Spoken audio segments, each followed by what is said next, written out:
Shalom. Comment traitons-nous les amours de notre vie, les jeunes, les plus âgés? Comment parlons-nous à nos proches? Sommes-nous conscients des trésors que nous avons dans nos maisons ou bien les méprisons-nous? J'ai aimé cette expérience que relate cet auteur inconnu. Il dit: en marchant sur le chemin, le trottoir, un jour, un étranger bouscule une dame. « Oh, excusez-moi s'il vous plaît », lui dit la dame.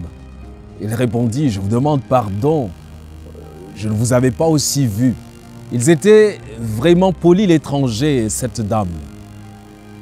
Alors, ils se sont échangés de belles paroles et avant de se séparer, ils se sont dit au revoir. Mais une fois arrivés à la maison, une histoire différente se passe. Alors que la dame préparait à manger, son fils est arrivé derrière elle et est resté figé là sans dire un mot. Et quand elle s'est retournée, elle l'a fait tomber. « Pousse-toi de là », lui dit-elle avec colère. L'enfant s'est retourné, s'en est allé le cœur brisé. Cette mère n'avait pas réalisé la peine qu'elle venait de lui causer à cet enfant. Et vers la fin de la soirée, elle est allée se coucher et Dieu d'une voix douce vint vers elle pour lui dire: « Pourquoi est-ce si facile d'être rempli de gentillesse envers les étrangers et ne pas être capable de le faire pour des gens près de toi, des gens qui t'aiment et que tu aimes? Lève-toi et va sur le plancher de la cuisine et tu vas trouver un joli bouquet de fleurs près de la porte d'entrée. Ce sont des fleurs que ton fils avait apportées dans la journée.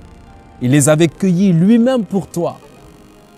Des fleurs roses, jaunes et bleues. Il était arrivé derrière toi sans bruit pour ne pas dévoiler la surprise qu'il te faisait. Mais tu n'as jamais vu les larmes couler de ses yeux quand tu lui as dit de partir. » La femme s'est levée et elle est allée près de la porte d'entrée et là, effectivement, elle voit le joli bouquet de fleurs par terre.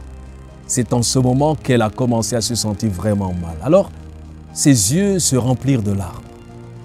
Sans faire de bruit, elle est allée près du lit de son fils et lui a dit: « Réveille-toi, trésor, réveille-toi. Est-ce le bouquet de fleurs que tu as cueilli pour moi aujourd'hui ?» Le petit ange sourit et répond: « Oui, maman, je les ai trouvées près d'un arbre.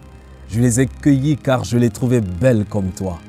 Je savais que tu les aimerais, spécialement les bleus. » La mère lui dit: « Mon fils, je suis vraiment désolé de la façon dont j'ai agi avec toi aujourd'hui. Je n'aurais jamais dû crier contre toi comme je l'ai fait. » Il répond ainsi à sa mère: « Oh, ça va, je t'aime quand même, tu le sais, maman. » Et la dame lui dit: « Mon fils, je t'aime aussi. J'adore les fleurs et spécialement les bleus. Malheureusement, pour plusieurs d'entre nous, ils ne réussiront pas à entendre l'écho de cette voix innocente leur répondre, ni encore voir ce sourire d'ange. Pourquoi? Parce que ces enfants, pour la plupart, meurent sans affection. Allons-nous tuer nos enfants aujourd'hui? Non, nous ne devons pas les tuer. Nos enfants sont à jamais une bénédiction, pas une malédiction. Sont-ils un fardeau? Peut-être parfois ils le sont, même s'ils sont imparfaits. Mais nous ne tuerons pas nos enfants. Nous ne ressemblerons pas à ceux qui les tuent. Nous devons protéger nos enfants de tout ce qui pourrait leur causer du mal et les élever avec toute la force de l'amour, la sagesse, le courage, avec toute la grâce que Dieu lui-même donne. Si nous faisons cela, qui sait ce que Dieu fera de nos enfants? Ces précieux trésors sont malheureusement brutalisés. Ne soyons pas du côté des tueurs d'enfants. Nous ne sommes pas et nous ne pouvons jamais être de leur côté. Nous devons refuser de l'être. Nous sommes du côté des parents, comme ceux de Moïse qui l'ont caché pour le sauver. Nous devons être comme Marie et Joseph qui ont protégé leur enfant. Ils ont fui avec lui pour le protéger d'un tyran. Par-dessus tout, nous nous tenons du côté du Seigneur Jésus-Christ qui aime les petits-enfants et qui a dit: « Laissez les petits-enfants venir à moi, ne les en empêchez pas, car le royaume des cieux est pour ceux qui leur ressemblent. » Matthieu 19, verset 14. Il y a différentes manières de maltraiter ou de tuer un enfant, mais Dieu les a toutes en horreur. Trop d'enfants sont bastonnés. Ils font l'objet de mauvais traitements, que ce soit physique, que ce soit psychologique. Il y a des parents qui déversent sur les enfants leur colère, leur frustration. Certaines formes de discipline physique sont bibliquement acceptables, mais nous ne devons jamais être ceux qui administrent la correction sous le coup de la colère. La Bible nous met aussi en garde contre les maltraitances psychologiques, les maltraitances affectives des enfants. Et Saint Paul a averti les parents justement, n'irritez pas vos enfants, mais élevez-les en les corrigeant et en les instruisant selon le Seigneur. Éphésiens 6, verset 4.